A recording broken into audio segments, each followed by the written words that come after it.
ఇస్తారు. ఉన్నోనికే పోయి ఉన్నోనికే బిల్డింగ్లు ఇస్తున్నాడు, డబల్ బెడ్రూమ్లు. మేము ఇంత పోరాడితే మాకు యాద లేదు, మాకు ఎవడు ఇవ్వలేదు.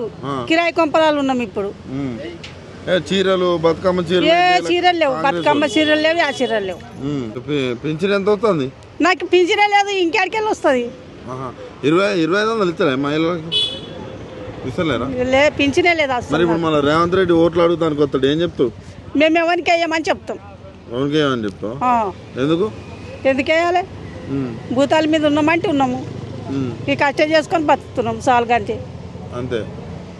జీతాలు పెంచుతా అని టీవీలలో ఫోన్లలో ఇచ్చి మాకు ఒక్క రూపాయికి పెంచలేదు. మీ మహిళల ప్రభుత్వం అంటారు ఓటేవా మరి? ఏ మహిళలకైనా వెయ్యం మేము. వెయ్యం. రేవంత్ రెడ్డి వచ్చినాక ఏం చేసిండు ఎప్పుడు మీ మహిళలకి? మాకేం చేయలేదు బిడ్డ, ఏం చేయలేదు మాకు. రేవంత్ రెడ్డి వచ్చినాక అన్ని కేసీఆర్ వచ్చినప్పుడే ఇంత 10 రూపాయలు పెంచిండు, కానీ వీడు వచ్చినప్పుడు ఏం చేయలేదు మాకు. అంతేనా? అంతే. కోటేశ్వరాలు చేస్తున్నాడు రేవంత్ రెడ్డి. చేస్తాడు. రేపు అక్కడ బొద్రగడ్డ దగ్గర అవుతున్నది, ఇక్కడ బిల్డింగ్ కట్టిస్తాడు మాకు. అంతేనా? ఫ్రీ బస్ పెట్టాడు మీకోసం. అది మేము దినం పోతాము, ఎన్నడో ఒకనాడు పోతాం. పేదోళ్ళము, ఉన్నోడు డ్యూటీలు ఉన్నోడు దినం పోతాడు. ఫ్రీ బస్సు మస్తు మంది చచ్చిపోతున్నారు. నాయాసంటే చేతగాని వల్ల ఫ్రీ బస్సు పెట్టి చచ్చిపోతురా? అవు మరి. ఎందుకు? మగ పిల్లలు లేలాడబడుతున్నాడు.